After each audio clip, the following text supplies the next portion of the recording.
हरिओम.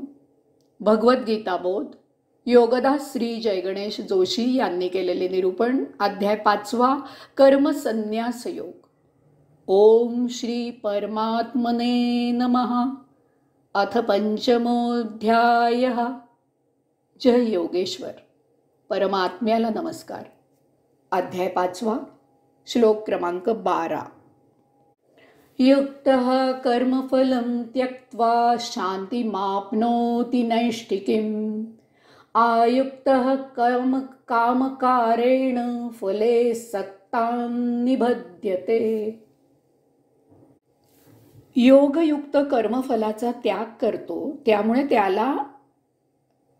त्याला नैष्ठिक शांती प्राप्त होते. कर्मफलासाठी सकाम कर्म करणारा अयुक्त योगी कर्मफलाने बांधला जातो. जो निष्काम कर्म करतो त्याला नैष्टिक शांती प्राप्त होते, असे भगवंत श्री सांगत आहेत. नैष्टिक शांती म्हणजे सदा सर्वदा तो शांत असतो. कर्म करताना आणि कर्म न करतानाही तो शांत असतो. ही गोष्ट वाचायला आणि ऐकायला सोपी आहे, परंतु काम करताना, समाजात हिंडताना, लोकांमध्ये वावरताना, संसार करताना इत्यादी वेळी जेव्हा आपला संबंध आपल्यापेक्षा दुसऱ्या जीवाशी येतो, तेव्हा प्रत्येक वेळी शांत राहणे महाकठीण नव्हे, बहुतांशी जणांना ते अशक्यच आहे. प्रत्येक गोष्ट आपल्या मतानुसारच घडावी अशीच प्रत्येकाची इच्छा असते.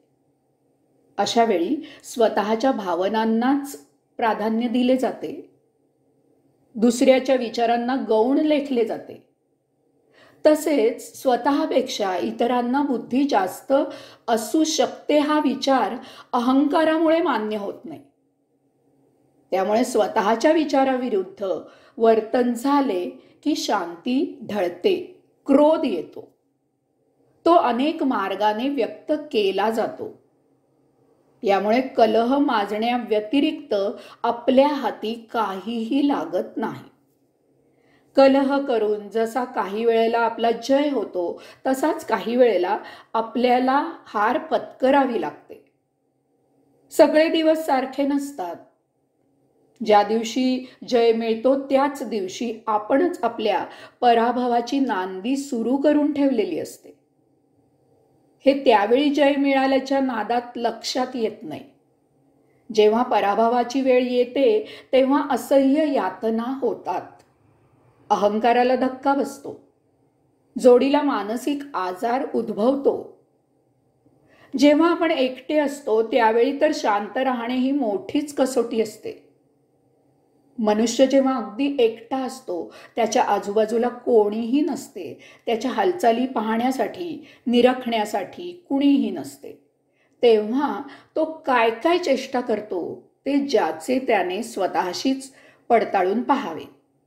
एवढेच कशाला, परंतु मनुष्य जेव्हा झोपायला अंथरुणावर आडवा होतो तेव्हाही तो शांत राहू शकत नाही.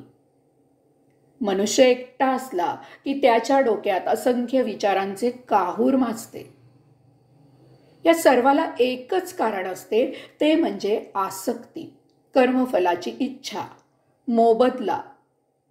मोबदला असेल तरच काम करण्याची वृत्ती इत्यादी. परंतु जर आपल्याला आसक्ती नसेल आणि आपण निष्काम कर्म करत असू तर कलहाचा पायाच रचला जात नाही. काही मिळवावे अशी वांछा, कामना नसल्यामुळे सदा सर्वदा मन शांत असते. नैष्टिक शांती इतक्या अत्युच्च पदाला पोहोचते की काम करताना, दुसऱ्याशी व्यवहार करताना, एकटे असताना अशी शांती लाभते. तशीच शांती सुषुप्त अवस्थेतही लाभते.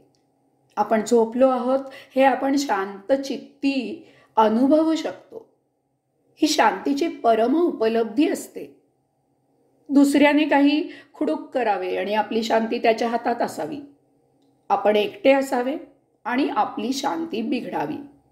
हे तर बंद होतेच, परंतु आपली झोपही आपली शांती बिघडवू शकत नाही. स्वप्नरहित झोप लागते आणि त्या झोपेत आपण जागे असतो. याचाच अर्थ झोप देहाला लागते आणि आपण ती अनुभवू शकतो. अध्यात्मात ही फार मोठी आणि महत्वाची उपलब्धी असते. यासाठी निष्काम कर्म करावे. त्यामुळे अखंड आनंदात असण्याची वृत्ती तयार होते. हरिओम.